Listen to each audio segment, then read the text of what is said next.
He was a familiar face by the Queen's side, following in her footsteps for over 70 years. Ever since their marriage in 1947, Prince Philip accompanied his wife on tens of thousands of royal engagements. Born on the island of Corfu in 1921 as Prince Philip of Greece and Denmark, he had a turbulent upbringing and from age 10 was largely separated from his parents. He had a very peripatetic childhood and moved around a lot.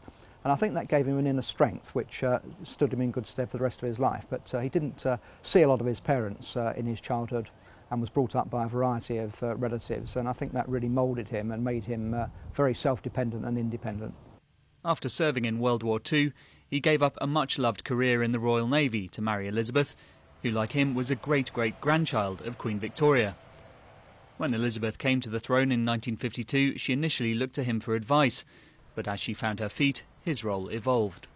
Philip had to become less of a formal advisor, more, I think, of a family advisor, someone who would run the family and to take control of issues such as the education of their children, etc., which would enable the Queen to have more time. He said in a rare interview that he carved out his royal role by trial and error.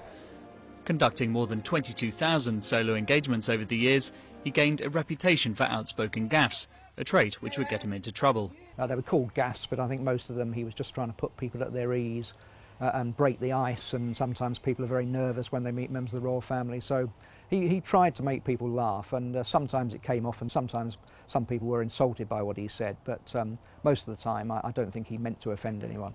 From 2011 onwards, Prince Philip was admitted to hospital with various ailments and at the age of 96 stepped down from his public role. The Prince was many things: charismatic and cantankerous, amusing and offensive, a patron to numerous charities. But his first duty was always to his Queen, and the absence of Prince Philip from her side will be felt deeply.